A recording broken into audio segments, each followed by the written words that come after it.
उज्जैनी में एक वीर, न्यायप्रिय और बुद्धिमान राजा रहते थे। राजा विक्रमादित्य। उनका नाम ही साहस और न्याय का प्रतीक था। वे न केवल एक महान योद्धा थे, बल्कि विद्या, धर्म और सत्य के पालन में भी अद्वितीय थे। एक अजीब अनुरोध एक दिन आधी रात के समय उनके दरबार में एक तांत्रिक आया। उसने राजा से कहा, हे महाराज, मेरे एक तांत्रिक अनुष्ठान के लिए मुझे एक विशेष शव लाना होगा। वह शव श्मशान के पास एक पेड़ से लटका है और उसमें एक भूत वेताल बसा है। पर ध्यान रहे, वह वेताल बहुत चालाक है। वह आपसे कहानियां सुनाएगा और पहेलियां पूछेगा। अगर आपने उत्तर दे दिया तो वह फिर से पेड़ पर लौट जाएगा, लेकिन अगर आप चुप रहे और उत्तर नहीं बोले तभी वह आपके साथ आएगा। राजा ने यह चुनौती स्वीकार कर ली। श्मशान की ओर अंधेरी तूफानी रात थी। चारों ओर सन्नाटा और कब्रों की गंध।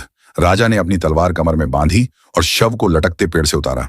जैसे ही उन्होंने शव को कंधे पर रखा, वेताल ने हंसते हुए कहा, राजा विक्रमादित्य, सफर लंबा है। चलो मैं तुम्हें एक कहानी सुनाता हूँ, लेकिन याद रहे, अगर तुमने उत्तर दे दिया तो मैं उड़कर वापस पेड़ पर चला जाऊंगा। पहली कहानी और पहली वेताल ने एक विचित्र कहानी सुनाई। एक राजा, एक रानी और एक साधु के बारे में, जिसमें प्रेम, बलिदान और छल का मेल था। अंत में उसने पूछा, राजा बताओ, इस कहानी में असली दोषी कौन है? राजा विक्रमादित्य सत्य और धर्म के नियमों को जानते थे। वे मौन नहीं रह सके और उत्तर दे दिया। जैसा तय था, वेताल हंसकर उड़ गया और फिर से पेड़ पर लटक गया। बार बार असफलता, ऐसा कई बार हुआ। राजा शव को कंधे पर डालते, वेताल कहानी सुनाता, राजा उत्तर दे देते और वेताल वापस चला जाता। फिर भी राजा ने हार नहीं मानी। वे बार बार अंधेरे श्मशान में लौटते। अंतिम रहस्य, आखिरकार आखिरी कहानी में वेताल ने एक भेद खोला। राजा विक्रम, वह तांत्रिक तुम्हारा मित्र नहीं है। वह तुम्हें बलि चढ़ाकर अपनी तांत्रिक शक्ति बढ़ाना चाहता है। अगर तुम जीवित रहना चाहते हो तो सावधान रहना। राजा ने वेताल का धन्यवाद किया और योजना बनाकर तांत्रिक का खेल खत्म कर दिया। वेताल ने उन्हें आशीर्वाद दिया और कहा, हे विक्रमादित्य,